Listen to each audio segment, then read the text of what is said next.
సుమతి శతకాన్ని బద్దెన రచించారు. బద్దెనకి ఇంకో పేరు భద్రభూపాలుడు. ఈయన 13వ శతాబ్దంలోని వాడు.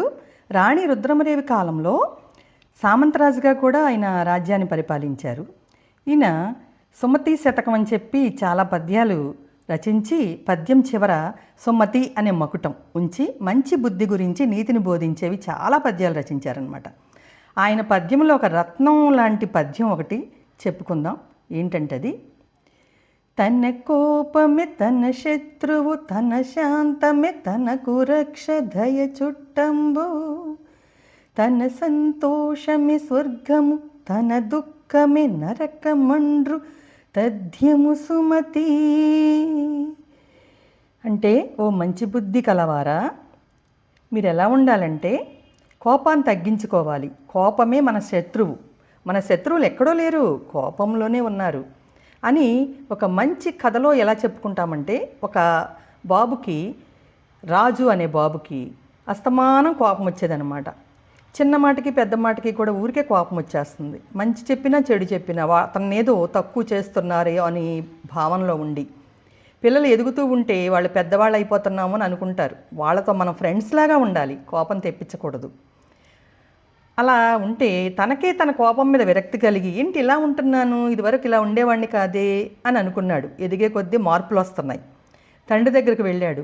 నాన్న, ఏంటి ఇలా ఉంటున్నాను, నేను నా కోపం తగ్గించుకోలేకపోతున్నాను, పెద్దవాడయ్యే కొద్దీ ఇలా అవుతున్నానేంటి, ఏం చెయ్యాలి నాన్న, చెప్పండి నాన్న అని అడిగేటప్పుడు కూడా కోపంగా అడిగాడు.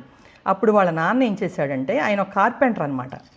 ఇన్ని మేకులు ఉన్న సంచి ఇచ్చాడు. ఒక సంచి ఇచ్చిన తర్వాత, ఏంటి ఇలా ఇస్తున్నావు నాన్న అంటే, నాన్న ఈ మేకులు ఏం చేస్తావంటే, నీ కోపం వచ్చినప్పుడల్లా ఒక్కొక్క మేకు తీసుకెళ్ళి గోడలో కొట్టు, కోపం వచ్చినప్పుడల్లా కొట్టు, తర్వాత మేకులు అయిపోయాక నీ ఒక్క మేకు కూడా కొట్టకుండా ఉన్నప్పుడు నువ్వు నా దగ్గరికి రా, సలహా ఇస్తానంటాడు. వెళ్ళాడు. వెళ్ళిన తర్వాత ఇక కోపం వచ్చినప్పుడల్లా మేకులు కొట్టడం ప్రారంభించాడు.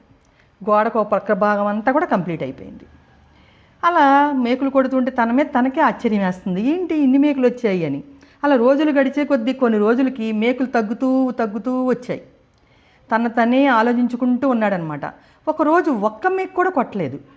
చాలా ఆశ్చర్యం వేసింది. చాలా నిదానం అయిపోయాడు. చక్కగా వెళ్ళి, నాన్న ఈరోజు నేను ఒక్క మేకు కూడా కొట్టలేదు నాన్న, అయితే నా కోపం తగ్గిపోయిందా, చెప్పండి నాన్న అని అడిగాడు.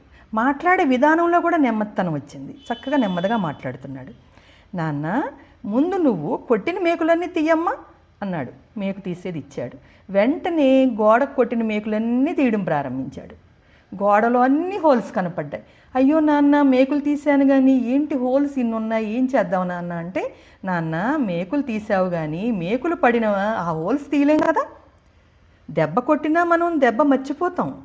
అమ్మ నీకు కోపం వచ్చి కొట్టినా అమ్మ ఎప్పుడు కొట్టింది అంటావు. రేపు పెద్దయ్యాక కూడా అమ్మ కొట్టిన దెబ్బలు కూడా కనపడవు, నీకు అసలు గుర్తుండవు. కానీ మాట ఉందే, మనం ఏదైనా మాట అన్నామంటే ఆ మాటని మర్చిపోలేము నాన్న.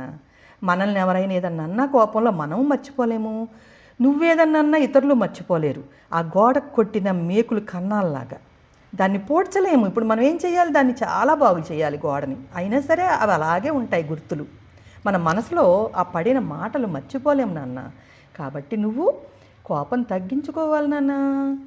నాన్న, ఇక నుంచి నేను చాలా బాగా ఉంటాను, నేను ఇన్నాళ్ళు ఎంతో బాధ పెట్టాను కదా అందరినీ, సారీ నాన్న అని చెప్పి అప్పటి నుంచి మంచిగా ఉన్నాడు. చక్కగా శాంతంగా ఉన్నాడు. రక్షగా ఉంది. శాంతంగా ఉంటే సంతోషం కూడా పొందాడు. ఎంతో హ్యాపీగా ఉన్నాడు. అందరితో హ్యాపీగా మాట్లాడుతున్నాడు. అలా ఉందాం అందరం. ఓకే.